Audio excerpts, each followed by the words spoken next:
Good morning, Your Honor. So the court has properly reiterated the terms of the negotiation. I think since Mr. Ports went into some of the detail, I think it's important for the court to have some context and understand why this negotiation is the way it is.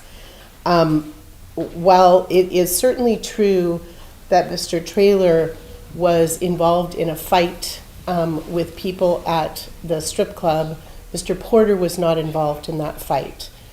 And what happened later was Mr. Traylor went to his vehicle and then drove very slowly up to a group of people who he felt had aggrieved him in the fight and rolled down his window and displayed a firearm, causing other people to jump back. And then he sped into a group of people, ended up hitting a woman and hitting other cars, and then took off. And that's at the moment when the conduct from our client occurs. So while I'm not here to minimize it in any way, it's dangerous, there is no doubt, but there is a lot from Mr. Traylor that led up to this. And I think the court should also be aware Mr. Traylor is suing Mr. Porter, the nightclub.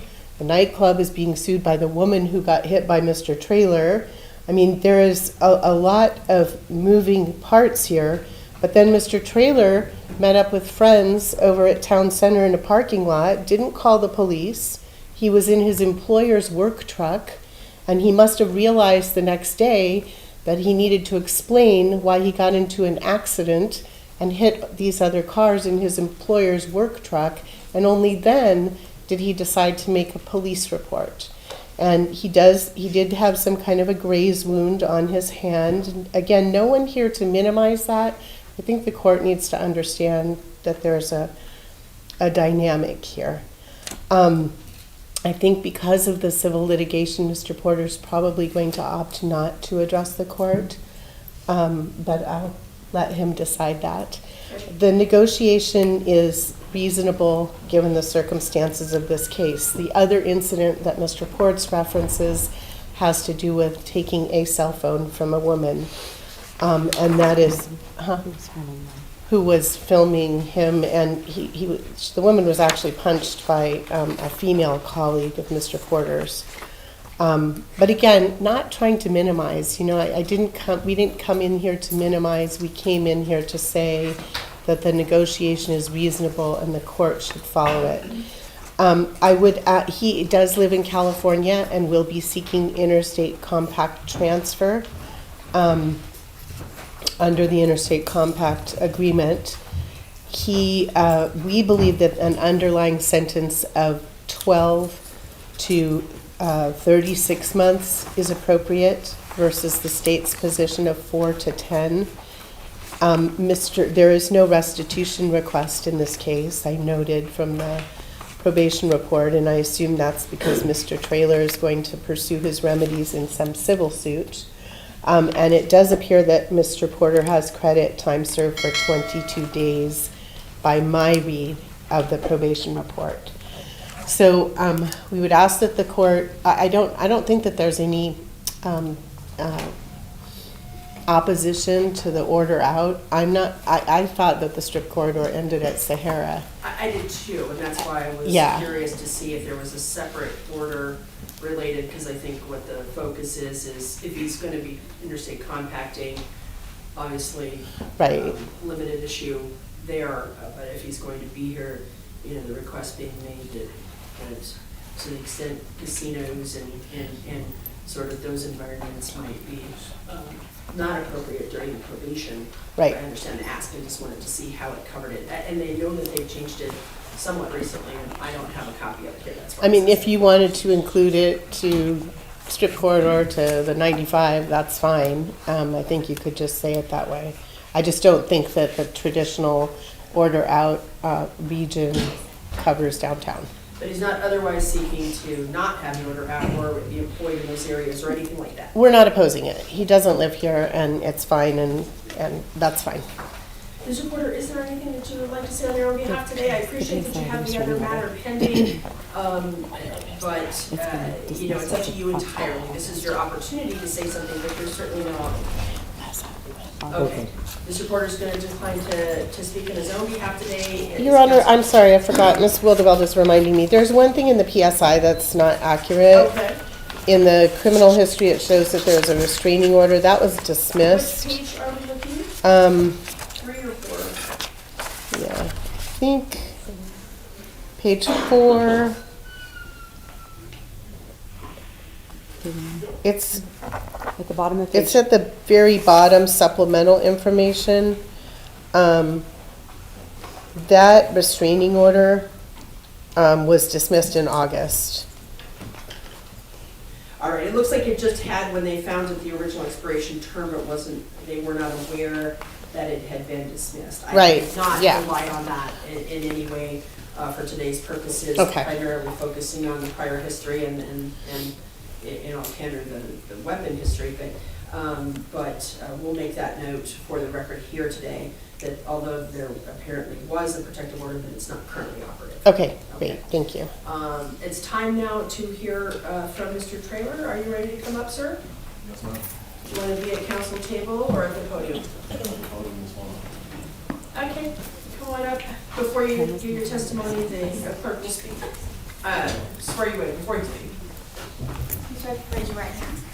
Do you solemnly swear the testimony you're about to give in this action shall be the truth, the whole truth, and nothing but the truth, so help you God? Yes, ma'am. Please state your full name, spelling your first and last name for the record. Kentavious Traylor, Kentabb as in boy, IUS, last name Traylor, Traylor. And Mr. Traylor, what is your testimony today for the court?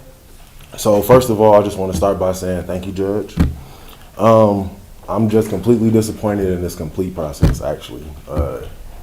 From the DA to his representation to him to everything. It's just all been a complete drop of the ball on my end.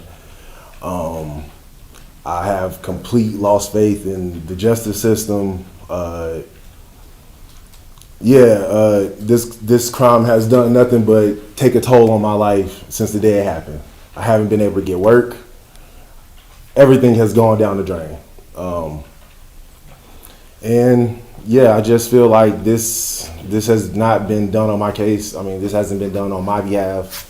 I know people who get more time for stealing bubble gum, honestly. I know people who do more time for stealing TVs than they do for shooting somebody. I'm just completely disappointed in all of this.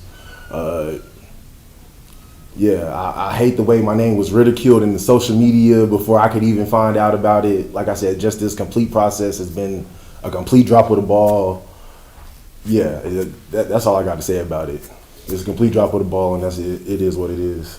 And Mr. Traylor, I really appreciate you expressing the frustrations that you have, and I know that the outcome here today won't change that because what the negotiation is has a certain range of sentence and a certain but aspect to it. even that, like I said, I feel like those terms and conditions, I know myself included, would have more than that for domestic violence for this or that. He has this going over multiple states, multiple this, multiple that. You guys are arguing semantics on can he come here to make money, and so he doesn't deserve to be here. He doesn't deserve to be out and walking around. He doesn't deserve any of that, honestly. But because he has a little bit of money and a little bit of a name, you guys are going to give him that, and that's okay. But just at the end of the day, like I said, I just want to say my piece, and like I said, I'm completely disappointed in all of this. Understood. Mr. Traylor, and I'm not trying to convince you anything otherwise, and I'm not having a dialogue with you here. I'm just trying to give you the wrap up here that we are going to conclude this case. It sounds like you have another process pending. So but that has nothing to do with how I feel about this in general. Again, not a dialogue. I'm just sharing some information with you, okay? I understand that. I'm not trying to convince you of anything different. I'm trying to tell you that we're going to complete this process here today. To the extent that it closes out this process, good or bad, obviously bad from your perspective, it will close it out.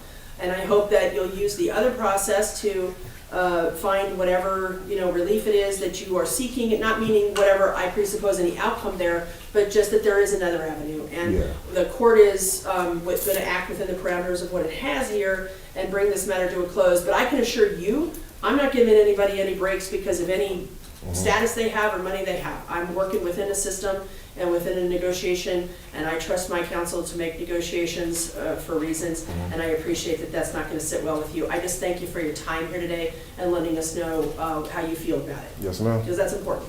Yep. Thank you, Mr. Traylor. You may Appreciate take your seat if you wish to stay.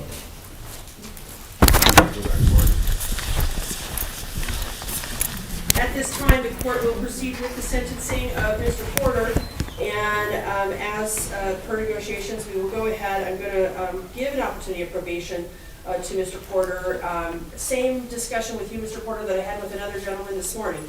You are here and doing probation here unless and until you are affirmatively approved, meaning given actual permission by the parole probation department to travel out of state, whether it be a travel pass initially or your interstate compact, but you will have to be here doing your probation.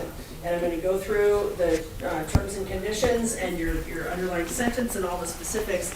And I want to emphasize something here before I even get to that point. I don't typically go through the standard conditions of probation one by one because I don't feel it's necessary. I note that they're applicable and then figure when you go through your orientation process and all that.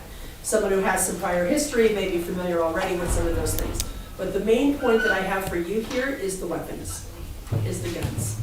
You know you cannot have guns. There's no confusion on that point. And if you choose to roll with guns, then that's your choice. But I will tell you, if you get caught doing that, you get brought back here on any kind of probation violation, especially anything involving weapon, I will not hesitate to put you in prison for a significant period of time. You are playing with your liberty, your life, obviously, but you're playing with your liberty if you're going to have guns and do anything that's going to violate your probation in that regard. Do you understand? Yes, ma'am. I don't want there to be any confusion. I hear people who say things about, I didn't realize I couldn't, do this or that or have pictures with them or whatever. No, 0 guns around you where you are of any kind. And that needs to be quite clear. Somebody just handed me the order out, and it looks like Sahara to Russell does not cover downtown, so I'm going to account for that. So I'm going to adjudicate Mr. Porter this time guilty of discharge firearm at or into occupied structure via aircraft or watercraft. His underlying sentence will be a minimum of 24, maximum of 60 months in Nevada Department of Corrections, suspended with probation not to exceed 36 months. He will have to pay the $25 return assessment fee, $3 DNA collection fee, $150 DNA analysis fee. As we noted, no restitution being requested. We do have, I'm not going to impose a fine.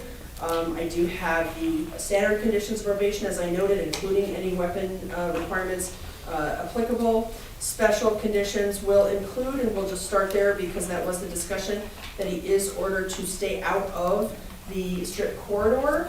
And he's also ordered to stay out of any gaming facility, institutions, or what would be indicated as the downtown corridor, the equivalent of the strip corridor. So effectively, and again, until he interstate compacts, he can only be in those areas if he has work application or some other legitimate basis to be there, not as a pastime, as a just killing time in the areas in any way, shape, or form.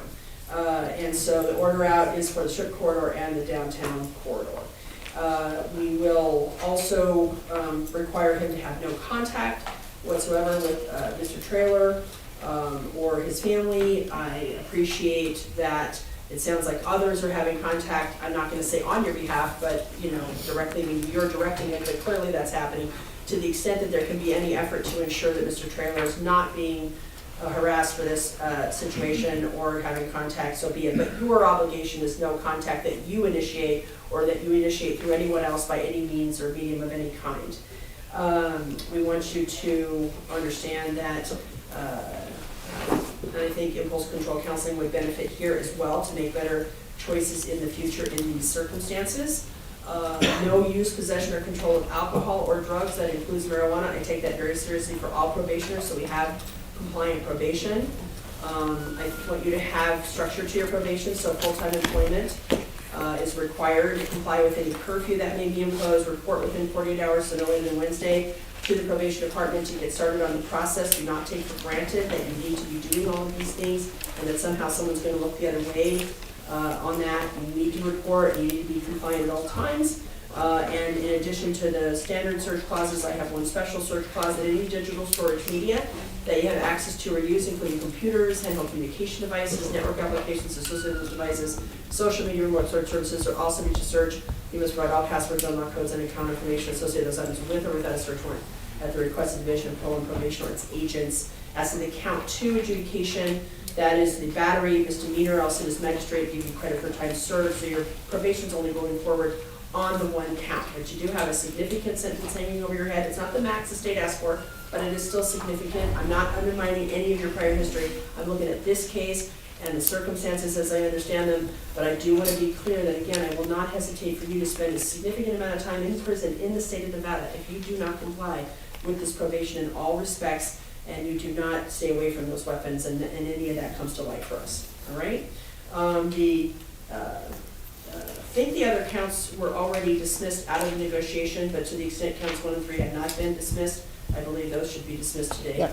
And then if there were any, other counts bound over prior to that, those would also be dismissed today. Is there anything that we did not cover? I don't think so, Your Honor. Thank you so much. I had a bond. I mean, Oh, yes. Bond. So yeah, did forget that. Yes. Thank you for the court catching that. Yeah. All right, thank you, everyone. Thank you. Thank you, Your Honor. Nice seeing you. I have next up the Hughes matter on page 13.